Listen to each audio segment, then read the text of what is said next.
I, 32M, am, or I guess was, engaged to Clara, 30F. We've been together for 5 years. Lived together for 4. We have a dog, a rescue named Buster, who has more personality than most people I know. We had a whole life, or so I thought. It all came crashing down last Tuesday. It was a normal evening. I made dinner. We watched some show about competitive glass blowing. She seemed a little distant, glued to her phone, but that wasn't unusual. Clara lives her life through a curated Instagram feed. Every meal, every outing, every vaguely inspirational sunset had to be documented. I'm a private person. It was a point of contention, but you compromise, right? Around 11 p.m., I was getting ready for bed. She was still on the couch, thumb typing furiously. I kissed the top of her head and said I was turning in. She just grunted. I fell asleep to the sound of her faint, rhythmic tapping. I woke up around 2 a.m. to get some water. The living room light was still on. Claire was gone. A little prickle of unease went down my spine. I checked her bedroom. Empty. Her car keys were gone. Her work bag was gone. A suitcase from the top of the closet was gone. My heart started doing a frantic drum solo against my ribs. I grabbed my phone, fingers clumsy, to call her. That's when I saw the notification. Clara had posted to her Instagram story. It was a picture of her clinking a champagne flute with some guy I'd never seen before. He had his arms slung around her shoulder, a smug grin plastered on his face. They were in a fancy, dimly lit bar. The caption was what really twisted the knife. Some boys never become men. Trading up, and then, just to make sure the knife was firmly embedded, she tagged him. Let's call him Liam. I felt the air leave my lungs. It was that specific, gut-wrenching shock where your vision tunnels and you can hear your own blood roaring in your ears. 5 years. A whole life. Ended via an Instagram story. The sheer, breathtaking disrespect of it. The cowardice. I clicked on Liam's profile. It was public. Of course it was. He looked like the kind of guy who thought owning a boat was a personality trait. Lots of pictures of him in branded polo shirts, holding fish he'd caught, smiling with a blindingly white set of veneers. And then I saw it. The third picture on his feed. A professional maternity shoot. A beautiful, beaming woman with her hands cradling a very pregnant belly. Liam was kissing her forehead. The caption read, "Can't wait to meet our little princess. My amazing wife, Sarah, is a champion. Hashtag family, hashtag blessed, hashtag girl dad." The photo was 3 weeks old. My first thought wasn't rage. It wasn't even sadness. It was a cold, quiet, surgical clarity. A thought so precise it felt like it had been handed to me from on high. This is a problem with a solution. I didn't call Clara. I didn't text her. I didn't smash a single thing. I went to our shared laptop and opened up our engagement photo gallery. The pictures were professionally done. We looked happy, blissful even. It was a lie, but it was a well-photographed one. I selected my favorite. It was a close-up of us, her showing off the ring, me kissing her temple. Her smile looked genuine. It was the one her mother had framed on her mantelpiece. I went back to Instagram. I found my own, rarely used, account. I posted the photo. The caption was simple. Congratulations. Then I tagged Clara, and I tagged Liam. And then, with a steady hand, I searched for his wife, Sarah. Her profile was public too. Lots of baby prep photos. A virtual nursery tour. A countdown to her due date. I tagged Sarah. I put my phone down on the kitchen counter, face up. I poured myself a large glass of water and sat down on the floor, my back against the cabinets.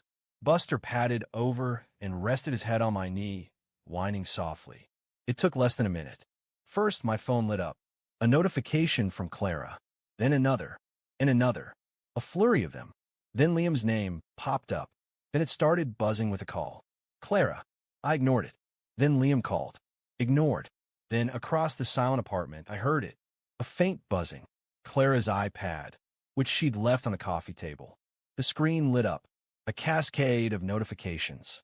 Instagram. Facebook. WhatsApp. Text messages. Her friends. My friends. Her family. My family. Everyone we knew. Seeing the post, seeing the tags, connecting the dots in real time. It was 2:30 a.m. on a Tuesday, and I had just calmly and very deliberately detonated 2 lives with a single, well-placed photo. I took a sip of water. It was just the beginning. Update 1. Thank you for the comments and DMs. I'm not sure what I was expecting, but the support has been grounding. A few people called the story fake. I wish it were. I wouldn't wish this particular brand of 2 a.m. clarity on anyone. The 24 hours after my post were a blur of digital noise. My phone went into airplane mode. Clara's iPad, however, I left on. It was a symphony of chaos. Group chats exploding. Friends demanding answers. Her mother calling repeatedly. Her name flashing on the screen with an increasingly frantic energy. The first real-world consequence happened at 7 a.m. A frantic banging on our apartment door. I looked through the peephole. It was Clara. She looked like she'd been dragged backward through a hedge. Mascara running, hair a mess. The chic, smug woman from the Instagram story was gone. In her place was a cornered animal. I didn't open the door. I know you're in there. Open the door, you psycho, she screamed. Her voice was shrill. I just stood there, watching her through the peephole.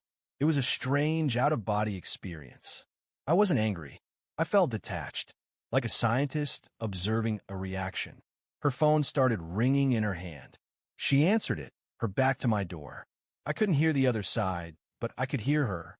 No, Mom, it's not what it looks like. I don't know why he would do that. He's being insane. No, Liam is just a friend. Yes, he's married, but it's complicated. Gaslighting. Deflection. The classic playbook. She eventually gave up and left. An hour later, the email started. The first was from Clara. A long, rambling tirade. I was a monster. A sociopath. How could I do this to her? I had ruined her life over a misunderstanding. The second email was from a lawyer. This I had not expected so quickly. It was a cease and desist. It was aggressive. It accused me of harassment, defamation, and intentional infliction of emotional distress. It demanded I take down the malicious post immediately. It was signed by a lawyer from a very expensive, very powerful firm. Liam's family, it turned out, had money. The kind of money that keeps lawyers on retainer for little problems like this. This is where things didn't go perfectly to plan. I had anticipated social fallout, not a legal broadside within 12 hours. My quiet, methodical revenge suddenly had the potential to get very loud and very expensive. The letter was a scare tactic, a good one. For a moment, I felt a flicker of fear. They were trying to bully me into silence, to frame me as the aggressor. But then I reread the letter. I'm not a lawyer, but I'm a careful reader. The letter was full of bluster, but it was predicated on the idea that I had posted something untrue. But I hadn't. I posted a photo of my fiancée. I wrote congratulations, and I tagged relevant parties. Nothing I did was illegal. It was just devastatingly effective. The letter did, however, achieve one thing. It showed me their strategy. They were going to paint me as the crazy, vindictive ex, and Clara was going to play the victim. So I adjusted my own strategy. This was no longer just about social revenge. It was about protecting myself. First, I documented everything. Screenshots of her story, his profile, the tags, the timestamps. I saved the threatening emails. I started a folder. Second, I called my own lawyer, a guy I'd used for my freelance contracts. He's sharp, and more importantly, he's not afraid of a fight. I explained the situation calmly, factually.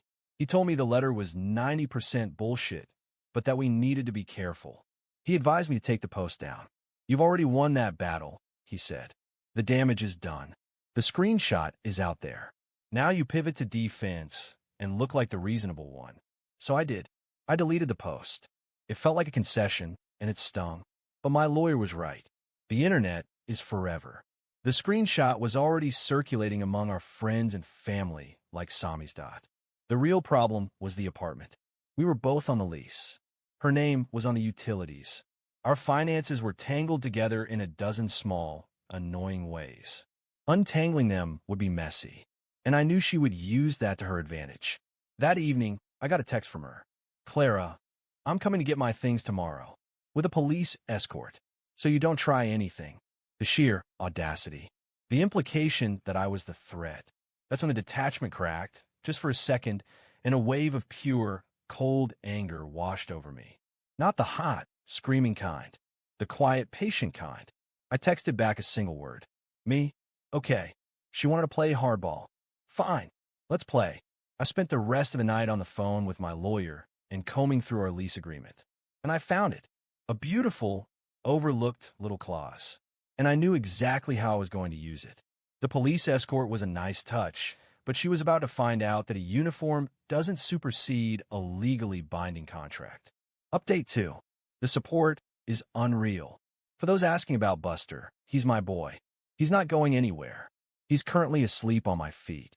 He's the only sane one in this whole mess.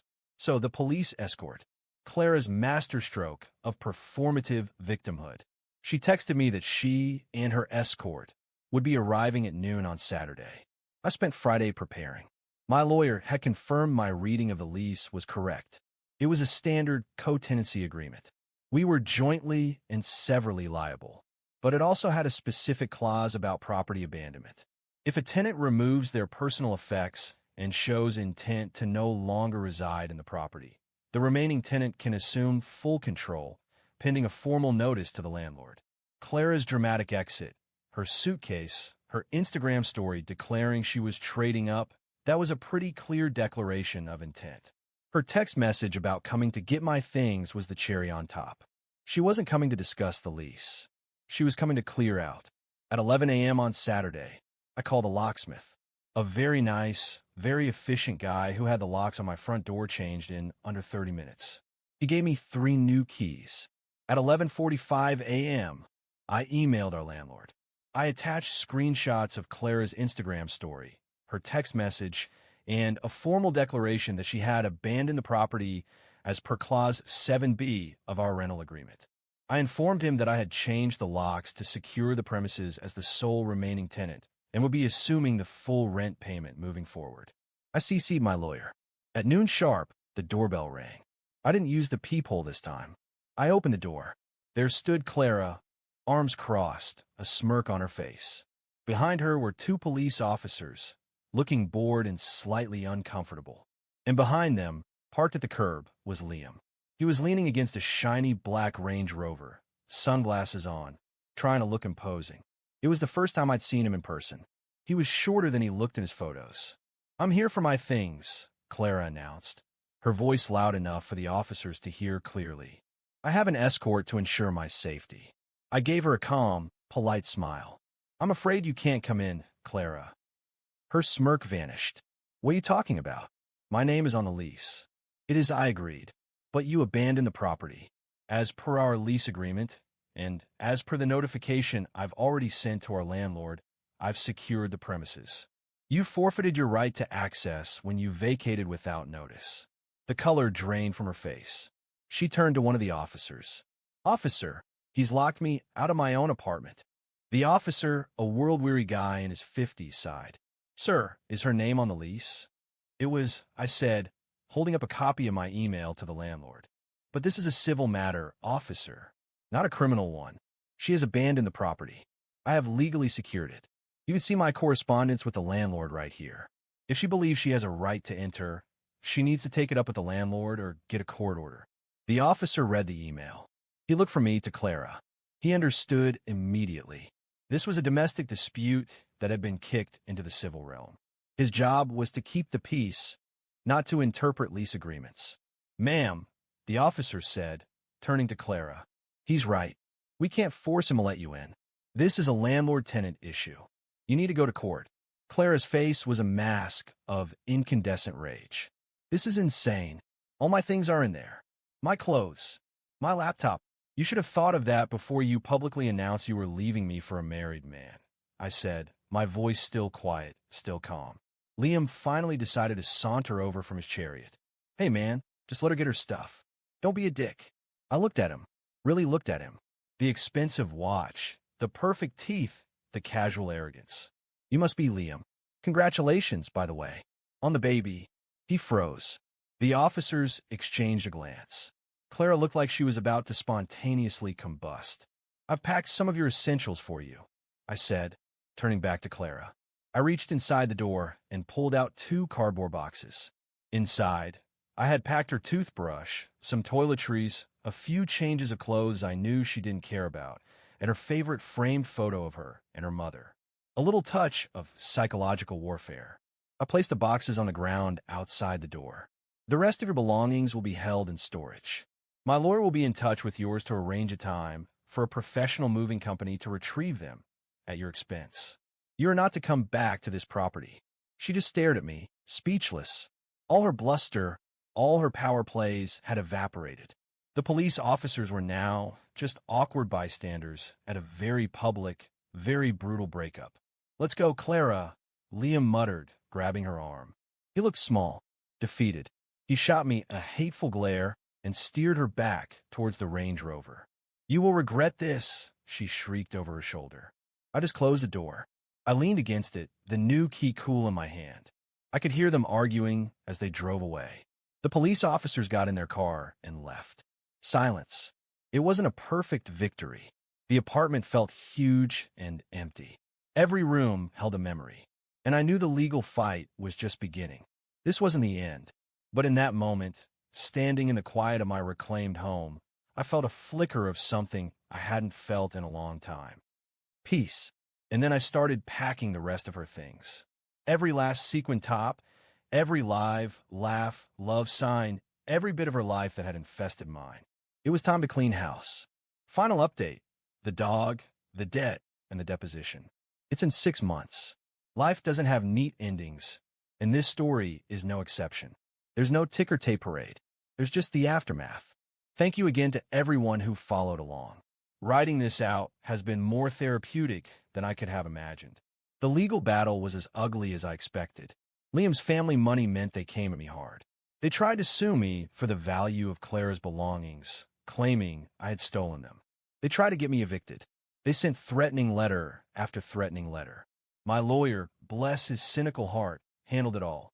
The turning point was the deposition. It's a legal meeting where lawyers from both sides get to question you under oath. It was held in a sterile conference room in a downtown high-rise. Me, my lawyer, Clara, and her slick, expensive lawyer. Liam was not there. His own legal troubles, it seemed, were keeping him busy. Clara's lawyer tried to paint me as a monster. He brought up the Instagram post. "So, Mr. my last name, you admit you posted this photo with the express intent to cause my client and her associate public humiliation?" "No," I said calmly. "I posted a picture of my fiancée. I congratulated her on her new relationship, which she had just announced, and I tagged the people involved. I believe in transparency." He then moved on to her belongings. He produced an itemized list of things she claimed I was holding hostage. It was absurd. Designer handbags, expensive jewelry, even a Peloton bike. She was claiming I owed her tens of thousands of dollars. My lawyer leaned forward. "We have a U-Haul receipt, a storage unit contract, and a full video inventory of the items removed from the apartment, all dated the day after Ms. Clara's last name attempted to forcibly enter the premises. The items are available for her retrieval at any time, once she pays the outstanding balance for the moving and storage, as is her responsibility." Clara's lawyer's face tightened. He clearly hadn't been informed of this.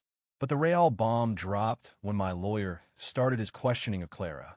He was methodical. He was quiet. He walked her through the timeline of her affair. "My lawyer, Ms. Clara's last name. When did your relationship with Mr. Liam's last name begin?" "Clara, we were just friends." "My lawyer, is it your testimony that you took a friend on a weekend trip to Napa, paid for with a credit card you shared with my client, 2 months before you left him?" He produced a credit card statement. Clara's face went pale. He then brought up Sarah, Liam's wife. He had her public social media posts, the happy announcements, the due date. "My lawyer, were you aware that Mr. Liam's last name, wife, was 9 months pregnant when you began your public relationship with him?" "Clara, his marriage was over." "He told me so." "My lawyer, is that what he told his wife?" It was a bloodbath. Every lie, every deception laid bare under the flat, fluorescent lighting of that conference room. She crumbled. By the end, she was just staring at the table, her hands trembling. Her lawyer called for a recess. They settled the next day. She dropped all claims to the items in storage, which I later sold, paid off the storage unit, and donated the rest to a women's shelter. She agreed to sign a form officially relinquishing all rights to the apartment. In return, I agreed not to countersue for the money she had spent on her affair using our joint accounts. I just wanted it to be over. As for Liam and Sarah, the last I heard, the divorce was brutal. Sarah, from what I can gather through the grapevine, is a force of nature. She used his public infidelity, my post, and Clara's own digital trail to her full advantage. He's paying through the nose. The girl dad is now a once-a-month supervised visit dad. The Range Rover is gone. His Instagram is now private. Clara and Liam are, shockingly, still together. Misery loves company, I suppose. I see her sometimes in public. She looks smaller. The confident, curated glow she always had is gone, replaced by a kind of brittle defensiveness. We don't make eye contact. And me? I'm okay. The ending isn't perfect. There are scars. I still have moments of raw anger, of deep sadness for the 5 years I lost. I have to consciously fight off a cynical voice in my head when I meet new people. Trust doesn't come easy anymore. The apartment is mine now. It's redecorated. Less gray and beige, more color. More of me. Buster is happy. He has the whole bed to himself most nights. A few weeks ago, I was at a dog park. Buster was chasing a ball, and a woman next to me on the bench laughed. "He's got a lot of energy," she said. We started talking. About dogs, about the neighborhood, about nothing. Her name is Anne. She has a goofy golden retriever and a warm, genuine smile. We're getting coffee next week. I'm not expecting anything. I'm not looking for a grand romance or a Hollywood ending. But for the first time in a long time, I feel a flicker of something I thought was gone for good. Hope. It's a quiet, logical kind of hope. The kind that comes after the storm has passed, and you're left standing in the wreckage, but you realize you're still standing. And you can start to rebuild.